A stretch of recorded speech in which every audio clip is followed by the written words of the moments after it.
What is up mga karepo? Yan, welcome kayo sa panibago kong vlog. So, hindi muna tayo mag-motovlog. Hindi muna tayo mag-repo update ngayon. So, pero about motorcycle pa rin to, is motovlog pa rin.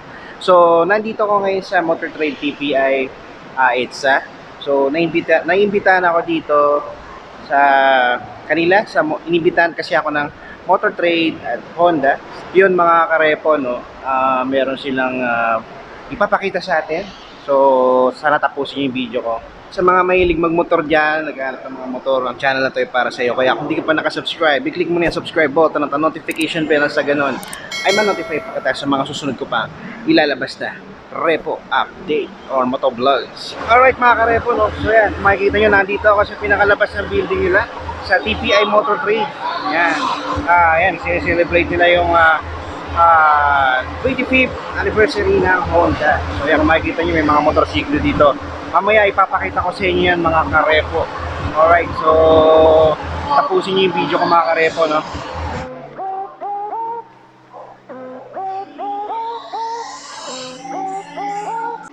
So yan mga karepo, no?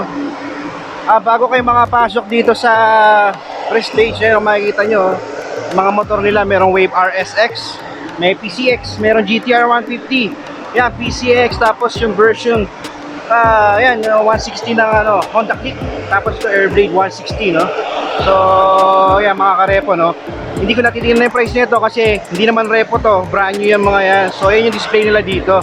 Tapos meron din sila mga big bike dito, mga adventure bike. So, yan, no? Meron sila ditong Honda, check natin, no?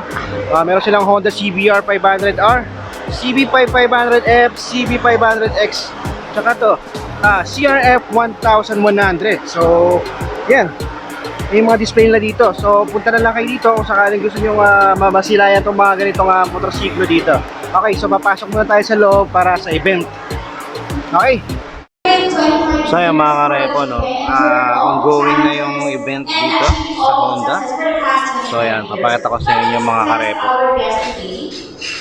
Tapos meron sila ditong motorsiklo na nag-iisa lang dito sa Pilipinas.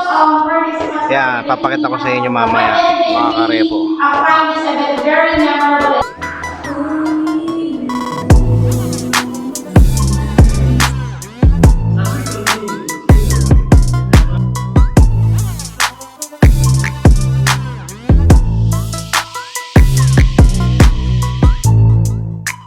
Assistant Vice President and Advisor, Motorcycle Office and Supply Chain Management Division.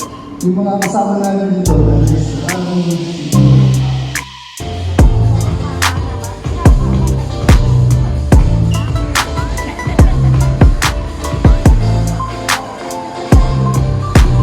So yan mga karepo, no? So yan, mag-start na sila kumain, no?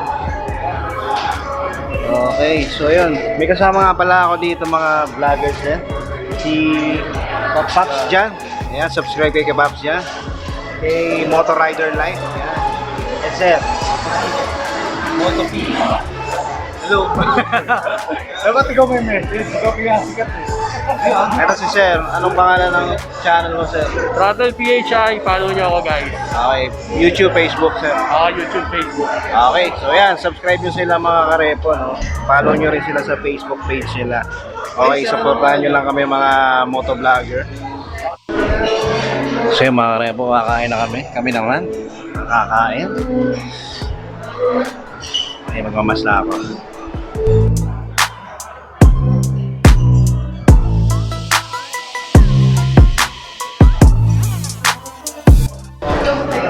So yan mga karepo, no, kami kakain na. So ayan, no, lahat kami meron na dito pagkain.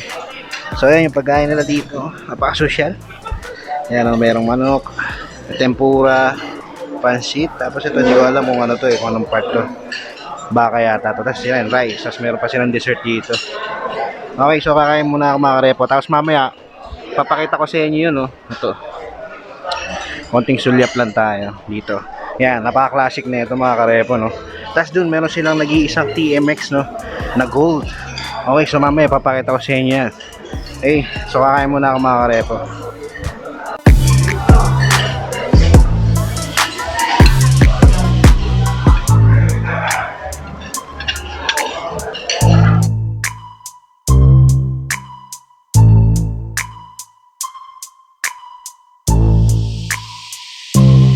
towards our 50th. Again, marami pong salamat at magandang hapon. Thank you very much, Sir Paul.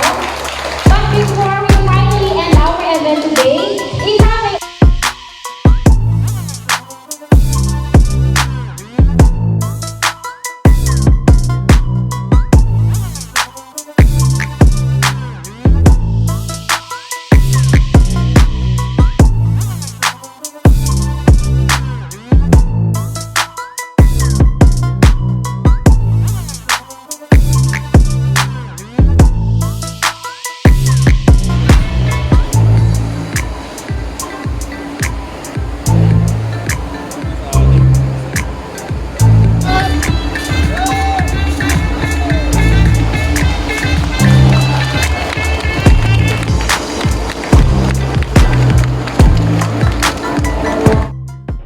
What's up mga karepo? Ito na yung pinakihintay nyo, no?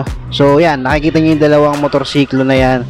Nag-iisa lang yan sa Pilipinas. At dyan yun lang yan makikita sa Motor Trade TPI Mandaluyong. At kung gusto nyo masilayan ang dalawang motorsiklo na yan, pwede kayong bumisita mismo sa building nila. At personal nyong malapitan at mahawakan ang motorsiklo na yan. Okay mga karepo, no, tong motor na to, yan, naka ano na yan, naka gold plated chrome. Okay, panghuling-huling ginawa ng Honda yan. Pang ano yan, 959,293. So yan ang pinakahuling ginawa ng Honda noong 2014. Napaka-astig mo niya mga karepo, no, kung gamitin mo sa tricycle niyang ganyan. Ginto. About naman sa ano neto, no, sa specs mga karepo, no, meron itong 155cc 4-stroke at overhead valve na air-cooled engine. Siyempre, para naman kasi kayanin niya kung maglagay man kayo ng tricycle dyan. Kasi disenyo talaga to para pang tricycle. Tapos, alam naman natin yung mga ganito, naka-kickstarter na rin to, no? Naka 4-down manual transmission na rin siya. At magneto AC/DC-I ignition. So yung mga karepo, no, sayang, no, panghuling ginawa na ng TMX yung ganyang klaseng chrome, na gold chrome. Kung meron pa naman sana ganyan, no, bibili ako niyan. So yun mga karepo, no, bisita kayo dyan para makita nyo ng personal.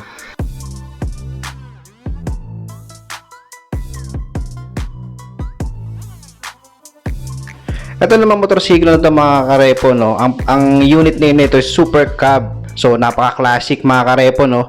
Ginawa to ng Honda noong 1958. So isa to sa mga underbone na motorsiklo noon, no, na merong 4-stroke single cylinder engine na umaabot sa displacement mula sa 49 hanggang 124cc. At may bigat na umaabot na 55 to 90 kilogram.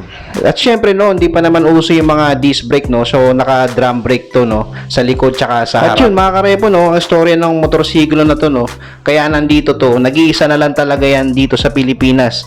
Binigay ito ng Honda Philippines sa Motor Trade dahil ang Motor Trade ang pinaka top of the line na dealer sa Pilipinas. So yun mga karepo, no, bisita na lang kayo dito. Ayun mga karepo, no, so tapos na yung event na Honda Motor Trade 25th anniversary. So yan, lahat kami mga vlogger dito, binigyan kami ng freebies, no. So yan, thank you Motor Trade and Honda Prestige sa pa-freebies nyo. So yan, hanggang dito na lang mga karepo, no. So sana nag-enjoy kayo sa video ko ngayon. Okay, sa susunod na video ulit, sana supportahan nyo pa rin ako mga karepo, no. Okay, hanggang dito na lang mga karepo.